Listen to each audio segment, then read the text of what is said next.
Hey guys, Dr. Josh Axe here along with Dr. Michelle Levitt. Hey, Dr. Michelle, glad you're here with us today. Great to be here. Today we're going to be talking about ancient medicine today and really effective ways to lose fat for women quickly. And Dr. Michelle here has an incredible background. She's a medical doctor, a pediatrician, and she's a childhood obesity expert. And so we're going to talk about, again, how to lose that fat fast, all natural, using supplements and diet and other techniques here today. And by the way, if you are watching this video live, hey, do us a favor, punch that share button, click that live button, help us spread the word, because there are millions of women today struggling with weight gain and unable to lose some of that weight. And unfortunately, that extra weight can increase your risk of cancer, of heart disease, of diabetes, and a number of other health conditions, as Dr. Michelle is going to talk to us about here today. But step number one we're going to talk about here is ditching the scale. Dr. Michelle, what do you recommend as you work with women to lose fat, body fat?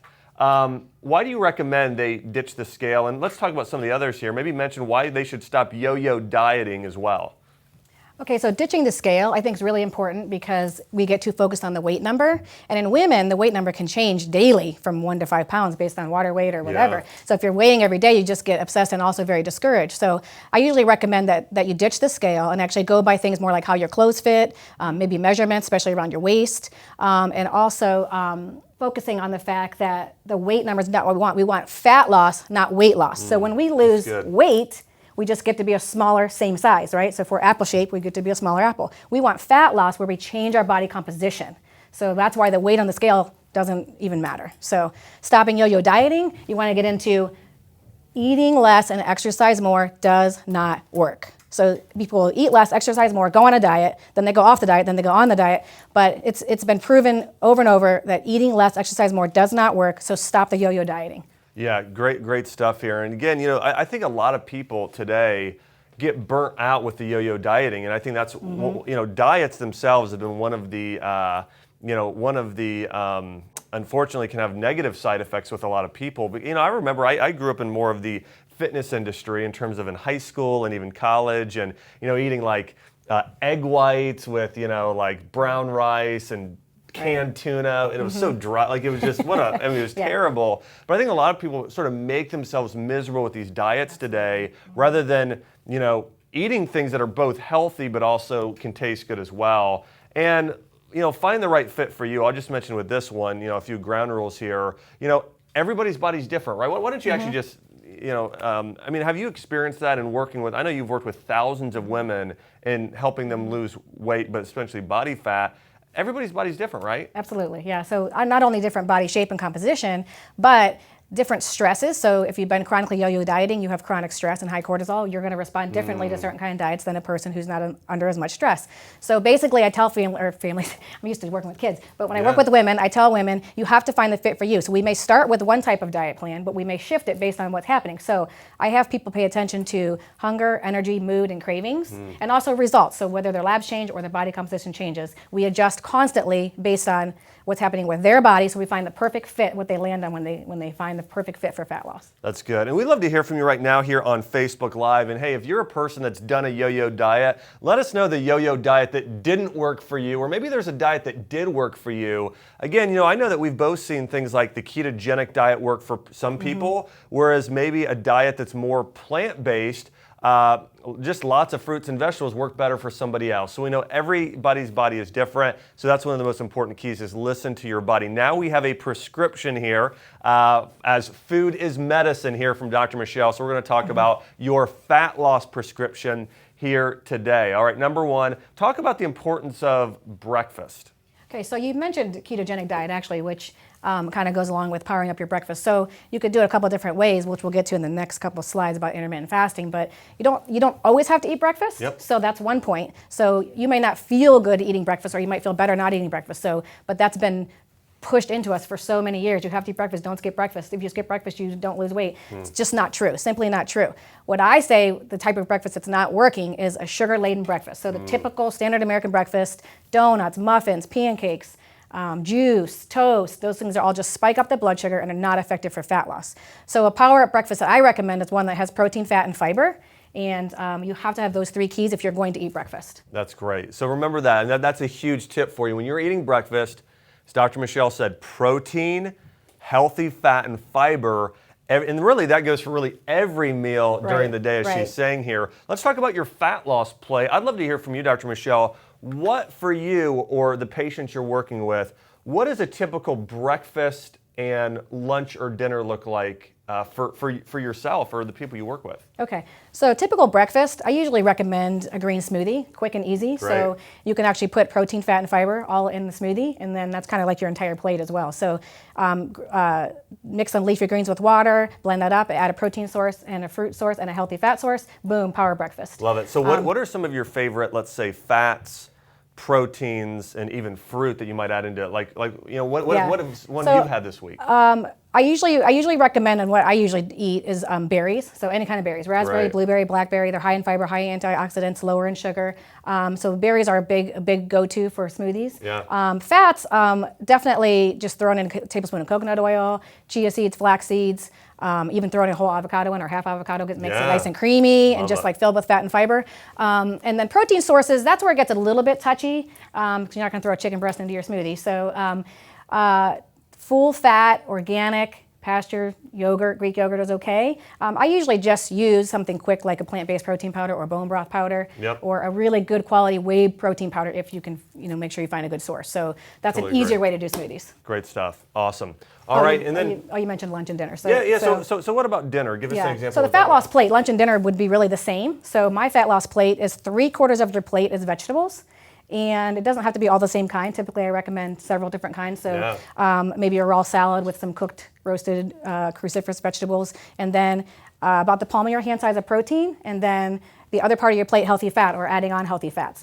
And then the fruit and starch, not necessary. So especially for weight loss, ketogenic diet has been shown to be really effective. Again, not for everybody, but I usually have you add in the starch or fruit, the sugar source, maybe after the first 14 to 21 days, depending on what results you're getting, to get you off your sugar cravings and start using fat as fuel. And adding just maybe bites of starch in based on your hunger, energy, cravings, mood, sports performance, and results. Yeah, and we'd love to hear from you right now. If you've ever followed a ketogenic diet or versions of the paleo diet that's more plant-based and organic-based, we'd love to hear from you if you've ever seen results with that diet as well, as Dr. Michelle here is talking about. So let's talk about intermittent fasting or carb cycling. Okay, so a couple different approaches to the way we eat our foods. So intermittent fasting, you'll see several different ways. So basically what it means is not eating for a certain period of time. So we all intermittent fast when we sleep, right? So whether you sleep for 7 hours or 10 hours, you're getting 7 or 10 hours of fasting. And then in the morning you break the fast, which is called breakfast. So intermittent fasting is basically kind of saying give your body a break, let your body have a chance to digest the food. And by going for a certain long period, it's different based on which model you're following. But start using fat as fuel instead of the food you just ate. So basically every time we eat, we're just using that fuel. So it'll also use the principle of not, like a lot of people will be like, oh, I'm going to go work out, I'm going to eat a banana. So your body's just burning the banana when you work out instead of using fat as the fuel source. So so one of my questions would be, are there any, like, let's say side effects? Like I know if my wife, and listen, babe, if you're watching, forgive me, but if my wife misses a meal, she gets really hangry. I don't know if there's any women watching this who get like, you miss a meal and you get a little bit crabby. Hey, guys too, we know this, but. Yeah, some of the side effects, again, getting hangry for sure. And it's also not for everybody. So some people, just the way their blood sugar fluctuates or, but if you're eating the right food at the previous meal, you should be able to sustain the fast. So, but you do have to listen to your body, and that's why intermittent fasting is not for everyone. And also, sometimes it doesn't work well for women to intermittent fast every day, especially if you have thyroid issues. So, great point. And I've seen that as well in working with a lot of women with thyroid issues. Is that case as well? But I think once they get on a healthier diet, they actually can eventually move to this diet, as you're saying. And the other thing is this: is that sometimes you got to go through this sort of this detox or this transformation period for your body. Because I remember when I first got on a ketogenic diet, it was more than 10 years ago, about 12 years ago, I did the ketogenic diet for a while. And I remember the first 3 days I was really sluggish. Then I felt a little bit better, but really for 2 weeks I was tired. And then after 2 weeks I just felt like, wow, like I just broke through this plateau, started feeling great every day. I felt like this really incredible balanced level of energy all day. But I think at first, sometimes when you're really changing things, you can have some of those side effects. But again, there's a positive result in the end, which is fat loss, as we're talking about. So let's talk about exercise time, what do you recommend for people, women who want to burn that body fat? And really, I think a lot of times with women too, again, they think too much about, you mentioned this, about weight, not enough about losing the fat. Because you look at, I'm just throwing a celebrity out there, like Jennifer Garner or certain track athletes. I mean, they are really fit. I mean, they're thinner, but yet they've got some muscle tone, they're fit. In order to do that or build a certain type of body and lose fat at the same time, what type of exercise do you recommend and how much? So exercise, I recommend actually working out smarter, not longer. So typically within that weight loss type mentality of looking at the weight on the scale, we have these long steady state periods of cardio where I got to go run for an hour a day or get on the elliptical for an hour a day. So I recommend mixing in a couple of things. Don't be afraid of heavy weight training. Yeah. Add that in 2-3 times a week, heavy strength training, and then mix in high intensity interval training. Yeah. And so what that is, I think you term it burst training. Same thing where you're bursting at a hard, high intensity for short interval and then resting and then repeating that process. And that type of exercise can be as short as 15 minutes. Yeah. So that's a great way to add in if you're short on time, add some burst training in. And then I definitely add in for fat loss for women, restorative type exercise. So you don't have to exercise hard and long every single day. It's not effective. Yep. You have to build in some restorative days, and actually restorative exercise goes really well with that, with the burst training. So you do like a 10-minute, 15-minute hit, and then do like a 30-minute restorative walk, and your body's just you've already like released the fat out of the fat cells, and now you're burning the fat just on your walk. So yeah, and one of the things that's so great, Dr. Michelle, about walking this time of year, whether it's spring or early morning in the summer or late evening or in the fall, is that people can get multiple benefits, especially if they get a trail. They can get some of that vitamin D, some of those grounding effects if you kick off your shoes. But some of those things can help with that cortisol issue that you mentioned before as well. Any lifestyle changes that are important when it comes to helping women lose that body fat? So the big one is definitely is the recharging and de-stressing. So we are typically chronically high in cortisol from yo-yo dieting, focusing on the weight, exercising long and hard. So basically just completely revamping your thinking and adding in those restorative exercises, maybe some yoga, some walks. And then lifestyle change, just as in you have to kind of prepare for changing how you're going to eat, getting everything ready so that you're prepped for success.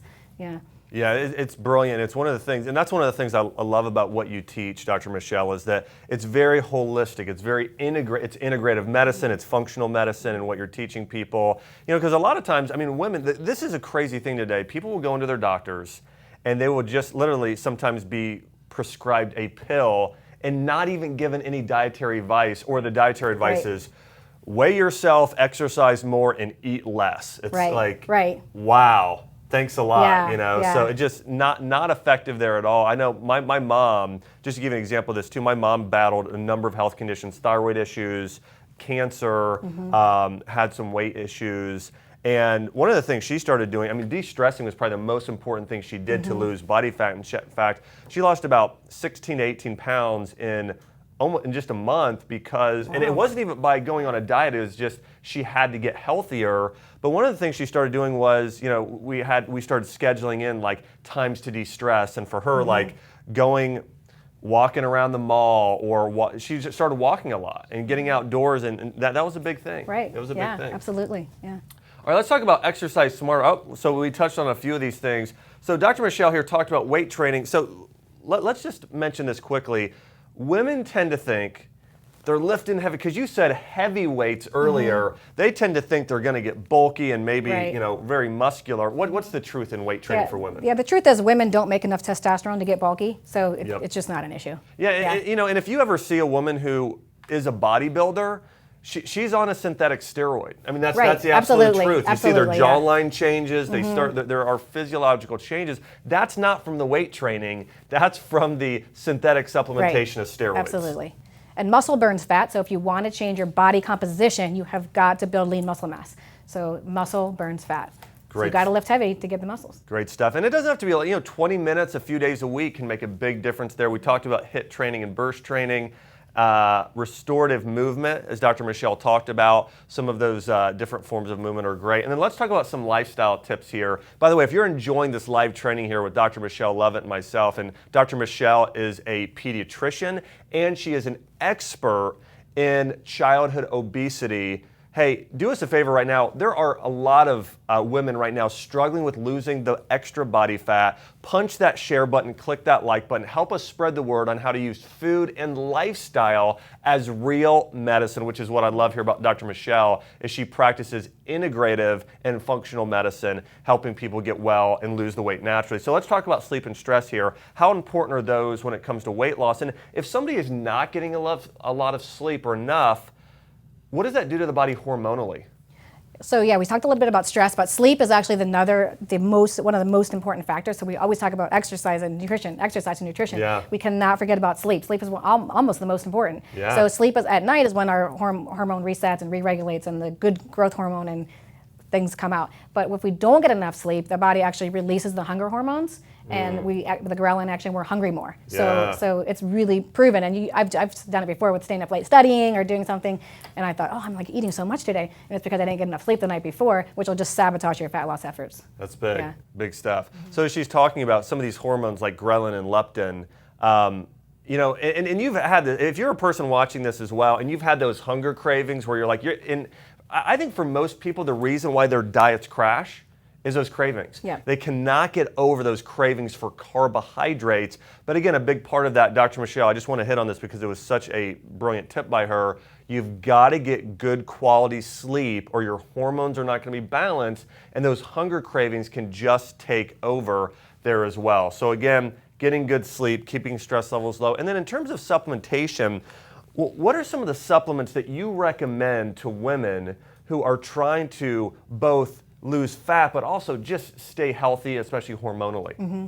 So basically, obviously this will go with the hormonal balance as well. You have to listen to the woman. So she may, if she's experiencing more stress, we might add in some adaptogens like ashwagandha. Yeah, right. And so I actually almost everybody needs to add that in just because everyone's under stress. There's no, but also just simple ones like vitamin D, omega-3, probiotic. Yeah. Probiotic helps reset the healthy gut flora, which actually will help your fat loss attempts. So, and then hormone balance, basically you have to figure out, do you have thyroid symptoms? Are you doing all these things correctly, but you're still not seeing results? There may be a bigger hormone balance than we see, which may be a thyroid or adrenal issue, or women's hormones may be out of whack depending on the age of the woman. So, Right. yeah, so balancing out the testosterone with the estrogen and progesterone based on the age of the woman and what they're experiencing. Great advice. So Dr. Michelle's advice, remember these supplements. Ashwagandha, great for thyroid and adrenals. She mentioned an omega-3 supplement can be great there as well. Probiotics are key as well. And then for hormone balance, she kind of mentioned ashwagandha there. Other adaptogenic herbs can really help the body here as well. And hey, I want you guys to check out Dr. Michelle's website. And again, it's Dr. Michelle Levitt, MD. You can see her website here. It's just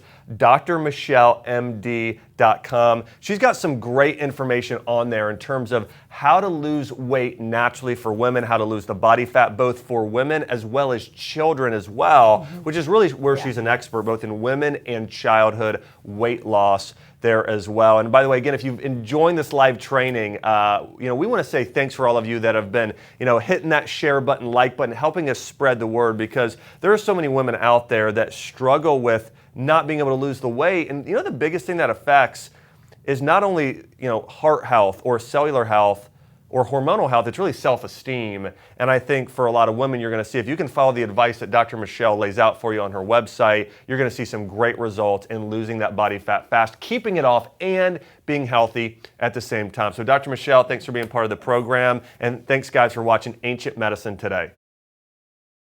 Hi, Dr. Axe here. I want to say thanks so much for checking out this YouTube video, and also don't forget to subscribe if you want to get more great content on things like herbs, essential oils, natural remedies, and how to use food as medicine. Also, check out more of our content on my YouTube channel. Thanks for watching.